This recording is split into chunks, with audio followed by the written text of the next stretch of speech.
तो तुम्हें जो काम करना है वो ये करना है कि उसके साथ इंगेज होने की कोशिश मत करो। मतलब वो तुम्हें कांटेक्ट करने की कोशिश कर रहा है तो उससे दूर रहो कांटेक्ट में। तो स्वागत है एक और नए वीडियो पे। मेरा नाम है नारायण शर्मा और आप देख रहे हो नारायण अनफिल्टर्ड। आज बहुत ही सेंसिटिव मैटर पे हम बात करने वाले हैं, वो ये कि जब भी आपको कोई ब्लैकमेल करता है तो आपको कैसे रिएक्ट करना चाहिए, क्या उस समय करना चाहिए और ऐसी क्या चीज़ें हैं जिनका हमें ध्यान रखना चाहिए अगर हमें कोई ब्लैकमेल कर रहा है। ठीक है, चलो फिर वीडियो को शुरू करते हैं।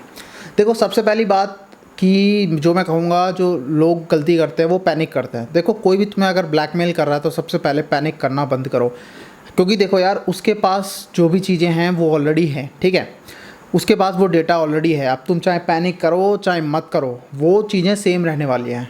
तो यही होता है कि अगर तुम्हारा दिमाग शांत नहीं है ना तो तुम बिल्कुल भी कुछ नहीं सोच पाओगे। तो अगर तुम्हें कुछ अच्छा सोचना है तो सबसे पहले पैनिक करना बंद करना है। ठीक है, पैनिक करना बिल्कुल बंद कर दो, परेशान मत हो, जो चीज़ हो रही है होने दो। 1 मिनट के लिए थोड़ा सुनना उसको। ठीक है, मैं जो कह रहा हूँ उस बात को सुनना।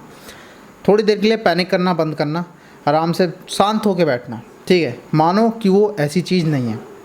अब तुम क्या कर सकते हो, देखो, अगर वो तुम्हारा कोई पास्ट है, कोई पास्ट का एक्स है, कोई भी चीज़ है, कोई बॉयफ्रेंड वगैरह है जो तुम्हें अब आके ब्लैकमेल कर रहा है, जो कि बहुत ज़्यादा कॉमन चीज़ हो चुकी है, तो तुम्हें जो काम करना है वो ये करना है कि उसके साथ इंगेज होने की कोशिश मत करो। मतलब वो तुम्हें कांटेक्ट करने की कोशिश कर रहा है तो उससे दूर रहो कांटेक्ट में।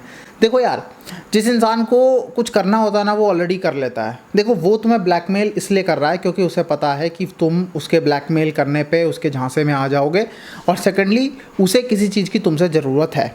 तो अगर तुम इस साइकोलॉजी को समझ रहे हो ना उसके, कि वो तुम्हें मतलब इस तरीके से ब्लैकमेल इसलिए ही कर रहा है क्योंकि उसे तुमसे कुछ चाहिए, और अगर वो तुमसे कांटेक्ट नहीं कर पाएगा तो वो तुम्हें ब्लैकमेल भी नहीं कर पाएगा। देखो, एक तो फंडा ये होता है, पहले काम तुम्हें ये करना है, बहुत कम से कम कांटेक्ट करने की कोशिश करनी है। दूसरा, तुम हर एक चीज़ का रिकॉर्ड रखो कि उसने तुम्हें कब क्या बोला है। हर एक चीज़ के सबूत इकट्ठा करना स्टार्ट करो। तुम उसके अगेंस्ट एक केस बनाना स्टार्ट करो, सारी चीज़ें इकट्ठी करो। जब तक तुमने उसे मनी दिया, जब जब तुमने उसे और भी कोई चीज़ को उसने बोला है, उसने डिमांड करा है, कैसे भी करा होगा, तो उसके रिकॉर्ड्स रखो अपने पास, क्योंकि रिकॉर्ड्स रखने इन सब चीज़ों के बहुत ज़्यादा ज़रूरी होते हैं, जो कि अगर कोई आगे बात बढ़ती है तो तुम्हारे काम आने वाले हैं। अब तुम्हारे को ऐसे उसमें क्या करना है, अब अपने किसी ट्रस्टेड बंदे के पास जाओ। देखो, अगर वो तुम्हें धमकी दे रहा है कि मैं तुम्हारे माँ बाप को बता दूंगा, तुम्हारे ये कर दूंगा, वो कर दूंगा, तो तुम्हें एक काम पे ध्यान देना होगा। पहले किसी ट्रस्टेड बंदे को जाके ये सब बताना होगा कि देखो, मेरे साथ ऐसा ऐसा हो रहा है, ये मुझे ब्लैकमेल कर रहा है। और वो ट्रस्टेड बंदे तुम्हारे माँ बाप भी हो सकते हैं, लेकिन ये माँ बाप की तरफ मैं सोचता हूँ कि अगर वो तुम्हारा रिलेशनशिप वाला सीन है तो थोड़ा कम बताना, लेकिन अगर कोई और सीन है तो तुम सबसे पहले अपने माँ बाप के पास जाओ और बताओ, क्योंकि देख, वही चीज़ प्रैक्टिकल है। माँ बाप के पास जाओ, क्योंकि मेजॉरिटी अगर चीज़ें हैं तो माँ बाप तुम्हें उस चीज़ों से निकाल सकते हैं। अब उसके बाद आता है कि चलो, वो तुम्हारे माँ बाप का सीन हो गया, लेकिन वो कोई गर्लफ्रेंड बॉयफ्रेंड वाला केस है और अब तो हद हो रही है, वो हर एक चीज़ पार कर रहा है। तो मेरे भाई, या जो भी हो, आप अगर लड़की भी हो तो आप एक काम करो, जाके अपने किसी ट्रस्टेड बंदे से बात करो। अब चाहे वो तुम्हारे माँ बाप हों चाहे कोई भी हो। देख यार, मैं इसलिए भी मना नहीं करता कि माँ बाप के पास मत जाओ, क्योंकि देख, माँ बाप के पास एंड ना एंड में तुम्हें जाना है। अगर तुम ये सोच के नहीं जा रहे हो कि नहीं यार, इनको पता लग जाएगा तो चीज़ें ख़राब होंगी, तो भाई वो तो देख, अब तू कांड तो कर चुका है ना, अब चीज़ें तो ख़राब हुई हैं, तो तुम जा सकते हो किसी ट्रस्टेड बंदे के पास जाओ। ये सारे काम कर लिए, अब उनसे जाके सलाह मांगो। बस पैनिक मत करो और सलाह मांगो। वो देखो तुम क्या कहते हैं, क्योंकि देखो, जब तुम्हें सबसे पहले इम्पॉर्टेंट ये है कि उस इंसान का जिस बेस पे वो ब्लैकमेल तुम्हें कर रहा है उसको ख़त्म करो। क्योंकि जनरली जो ब्लैकमेल होता है वो इसीलिए होता है कि मैं तुम्हारी पिक्चर्स को इधर उधर फैला दूंगा, हमारे बीच में जो वार्तालाप है वो मैं इधर उधर बांट दूंगा, ये कर दूंगा।